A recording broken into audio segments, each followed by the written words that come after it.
The 71st Annual Region 3 Science and Engineering Fair hosted by the University of Louisiana Monroe ULM showcased the innovative spirit and scientific curiosity of young minds from across the region. Held on February 28, 2025, the event featured 85 projects presented by 106 students from 9 different schools, offering them a platform to demonstrate their scientific prowess and creativity. This fair not only allows students to refine their science skills but also provides a unique opportunity for them to engage with peers and educators within the academic community. Dr. Jane G., Assistant Professor of Mathematics at ULM and co-chair of the Science Fair Committee, expressed her excitement about the event, saying, "It's exciting to see these young students enjoying science activities and showcasing their creativity and hard work."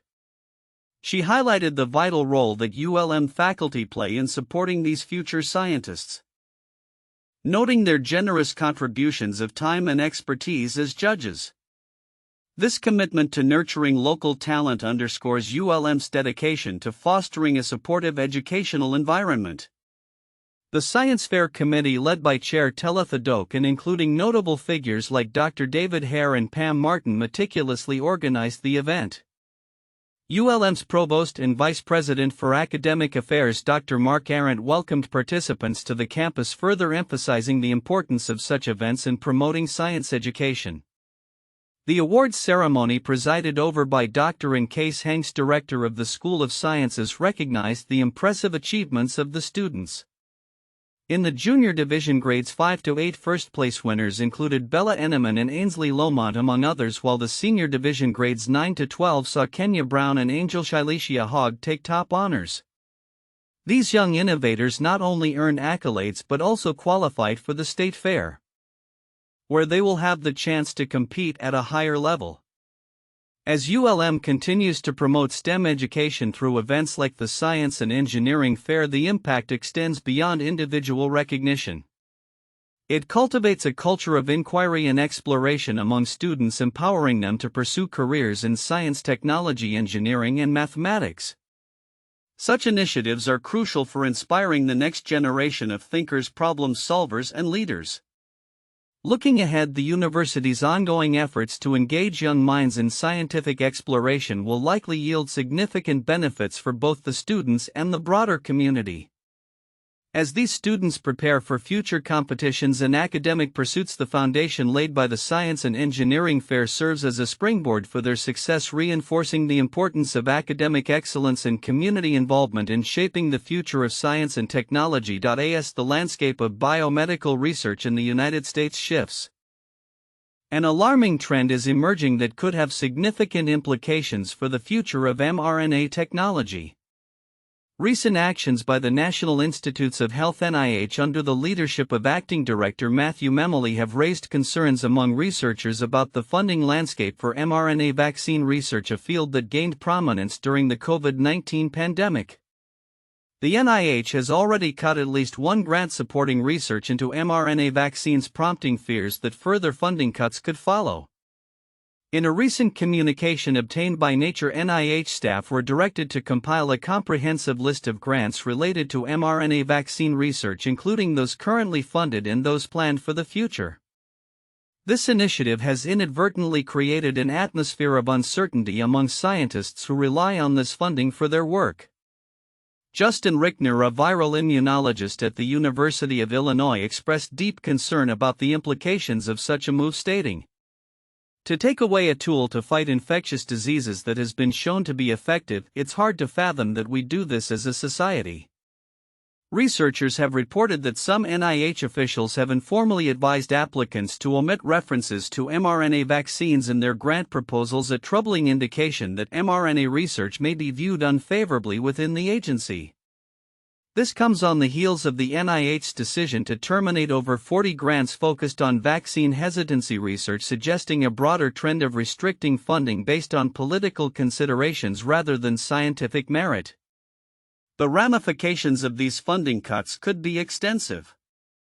mRNA technology, which underpins the successful COVID-19 vaccines from Pfizer-BioNTech and Moderna, has been hailed not only for its efficacy in preventing illness but also for its potential to revolutionize treatment for a range of diseases.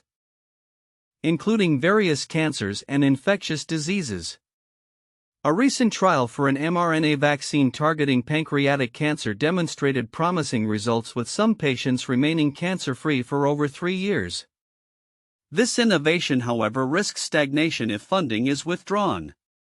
Amidst these developments, Robert F. Kennedy Jr., a controversial figure and vocal vaccine skeptic, now oversees the NIH's parent agency. His previous statements questioning the safety of mRNA vaccines have fueled speculation about the future of mRNA research funding. Critics worry that under his influence, NIH may prioritize political agendas over scientific inquiry. The scientific community is responding with concern and urgency. Drew Weissman, a Nobel laureate recognized for his foundational work in mRNA technology, expressed bewilderment at the potential government withdrawal from such pivotal research, stating, "Never in my life did I think that the government would turn against a field of research for non-scientific reasons." The NIH has publicly denied plans to cut mRNA vaccine funding, yet the lack of clarity regarding future support continues to stoke anxiety among researchers. As the NIH collects data on mRNA grants, the implications of this scrutiny remain to be seen. Experts warn that a halt to mRNA funding could lead to the United States ceding its leadership role in scientific innovation to other countries willing to invest in this critical technology. As researchers navigate this precarious environment, many are exploring alternative funding avenues, including partnerships with non-profit organizations and commercial entities. However, these sources cannot fully replace the foundational support provided by federal grants. The ongoing uncertainty surrounding mRNA research funding highlights the delicate balance between science and politics, raising questions about the future of biomedical innovation in the U.S. Looking ahead, the scientific community is left to grapple with the potential fallout from these funding decisions. The fate of mRNA vaccine research hangs in the balance, and the outcome will likely have far-reaching consequences for public health and the advancement of medical science. As new trials for mRNA vaccines against various diseases including malaria and cancer continue to emerge, the hope remains that the significance of this technology will prevail over political motivations, ensuring its vital role in addressing global health challenges. In a groundbreaking shift for cancer diagnostics, emerging blood tests are poised to transform how we detect various forms of cancer. Recent advancements in this field, including the introduction of tests like Guardant Health's Shield, could pave the way for earlier diagnoses and improved patient outcomes, particularly for cancers that currently have limited screening options. The narrative of John Gormley, a 77-year-old CEO from California, underscores the potential of these innovations. After a routine blood test indicated the presence of colon cancer, subsequent investigations confirmed the diagnosis at stage 2. Gormley underwent successful surgery and returned to his daily life within days. "I thought my doctor was wrong," he recalled. "But there it was. It was real." His experience highlights the efficacy of the Shield test, which is designed to detect colon cancer using a simple blood sample, a significant development given that traditional methods such as colonoscopies can be invasive and uncomfortable. Since its FDA approval in July 2024, the Shield test has become available commercially and is now covered by Medicare. This approval follows a period in which the test was commercially available but not insured, emphasizing a critical step toward making cancer detection more accessible. Shield works by identifying small DNA fragments released from cancerous cells into the bloodstream alongside changes in chemical tags on DNA known as methyl groups. In a study involving nearly 10,000 individuals, the Shield test successfully detected 83% of confirmed colon cancer cases, albeit with a 10% false positive rate. While it does not replace traditional screening methods, it offers an alternative that may improve compliance and consequently early detection rates. The implications of such tests extend beyond colon cancer. For instance, researchers are developing blood-based tests for other malignancies, including pancreatic cancer, which remains notoriously difficult to diagnose early. Ajay Goel from the Beckman Research Institute is leading a promising initiative to identify early-stage pancreatic cancer by detecting specific microRNAs in the blood. Initial results suggest an impressive detection rate of 97% for early-stage cases when combined with known biomarkers. Goel's team envisions annual screenings for individuals at risk, potentially revolutionizing how pancreatic cancer is monitored and treated. Multi-cancer detection (MCD) tests are also on the horizon, which aim to screen for multiple cancers simultaneously. These tests leverage advanced methodologies to detect cancer-specific molecules across various bodily fluids. However, many of these tests are still in development and have yet to receive FDA approval. Some experts caution against overhyping their efficacy, noting that early detection does not always correlate with improved outcomes due to the variability of treatment effectiveness across different cancer types.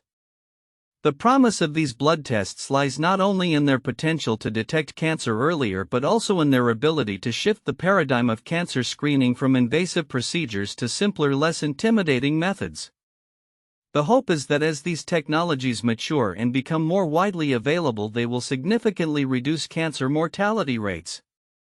Looking ahead, the landscape of cancer diagnostics is set for profound change. Researchers are continuing to refine these tests, exploring their use in diverse populations and addressing health disparities. As John Gormley aptly noted, his experience with the Shield test changed his life, and there is hope that similar innovations will empower more patients to seek screening and ultimately improve survival rates across various cancer types. The next few years may well see these blood tests become a staple in routine cancer care, fundamentally altering how we approach cancer diagnosis and treatment. In an era where artificial intelligence continues to redefine industries, the role of data scientists is undergoing a seismic shift. As organizations increasingly lean on AI capabilities to streamline operations, the question arises: are data scientists becoming obsolete? Chris Mattman, a former data scientist at NASA, provides insight into this evolving landscape, offering key considerations for those entering the field as it adapts to the rise of AI agents. The profession of data science has seen significant growth over the past decade, with professionals in this field consistently ranking among the highest paid and most sought after across various sectors. The golden age of data science, which spanned from 2014 to 2021, was characterized by a surge in demand for individuals capable of transforming vast amounts of data into actionable business intelligence. This period coincided with major advancements in AI technologies, including the development of neural networks and transformer models that have revolutionized the way data is analyzed and utilized. Despite these advancements, the core 5-step workflow of data science, data collection, cleaning, model building, post-processing, and deployment, has largely remained unchanged.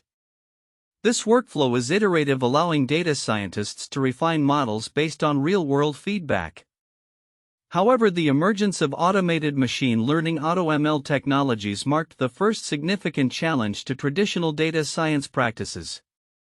Initially heralded as a game-changer, AutoML aimed to automate the machine learning process but ultimately fell short. Its reliance on structured data and the need for ongoing maintenance underscored the continued necessity for skilled data scientists. Today, however, we witness the dawn of a new era characterized by agentic AI.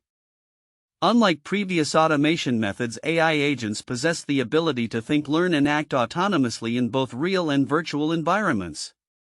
These agents integrate multiple technologies, including multimodal data processing, memory, and community interaction, enabling them to perform tasks that were once the sole domain of data scientists.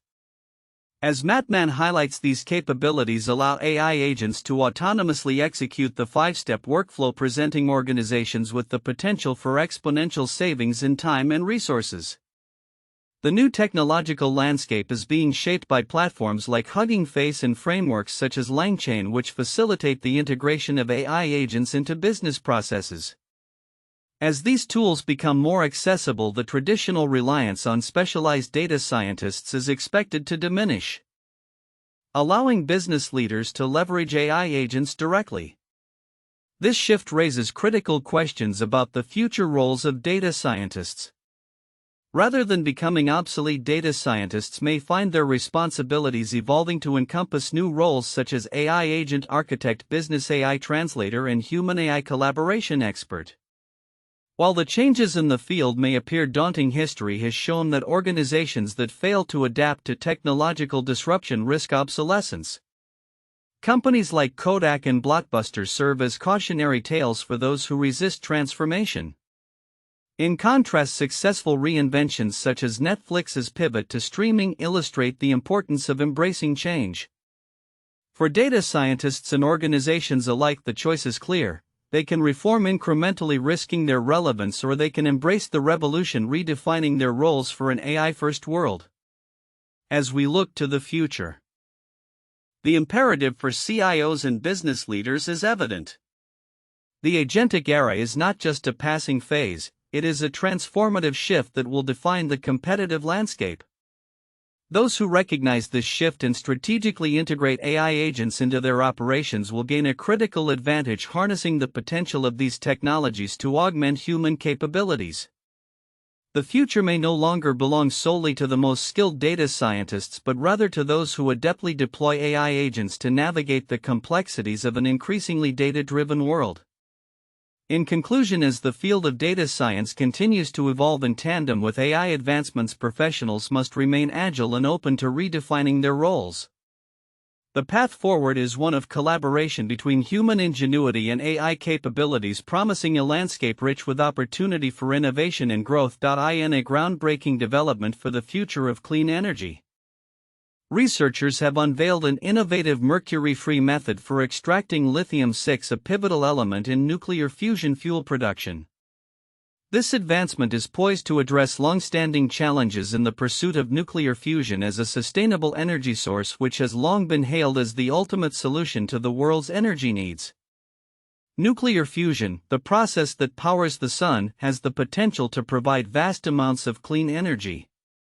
However, one of the major obstacles to achieving practical fusion energy has been sourcing lithium-6. Traditionally, the CALEX process, which employs liquid mercury, has been used for lithium-6 extraction. This method, however, was banned in the United States in 1963 due to its environmental and health risks. As a result, researchers have had to rely on limited reserves of lithium-6 from the Oak Ridge National Laboratory in Tennessee, threatening the scalability of fusion technology. The new extraction method, developed by a collaborative team from ETH Zurich and Texas A&M University, leverages a material known as zeta vanadium oxide zeta V2O5, which exhibits unique lithium binding properties. This discovery was serendipitous. The researchers initially aimed to create membranes for purifying produced water, a byproduct of oil and gas drilling.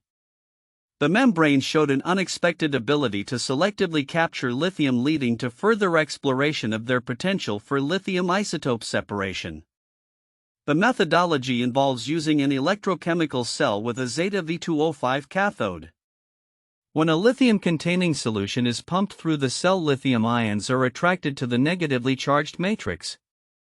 This process enables the preferential capture of lithium-6 ions while lithium-7 remains in solution. Notably, the material undergoes a color change during lithium absorption, providing a visual cue of the extraction's progress. Preliminary results indicate that a single cycle can enrich lithium-6 by 5.7%.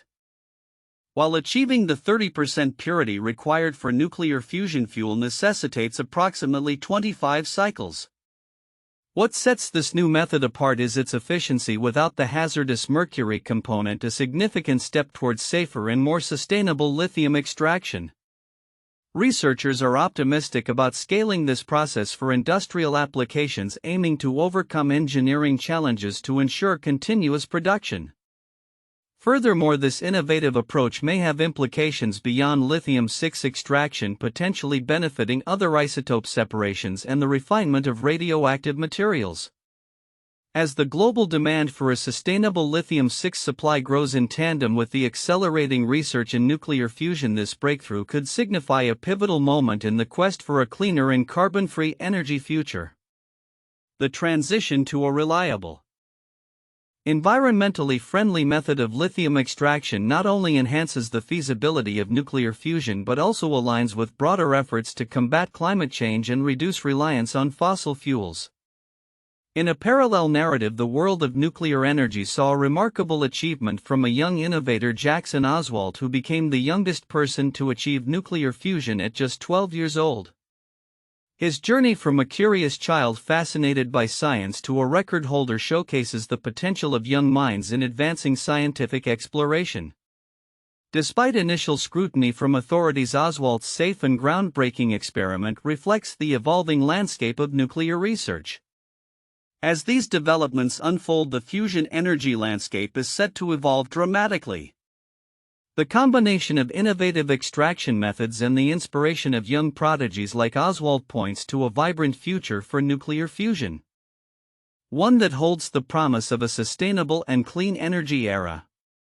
The ongoing research and breakthroughs will undoubtedly shape the trajectory of energy production in the coming years, paving the way for a new chapter in the global energy narrative.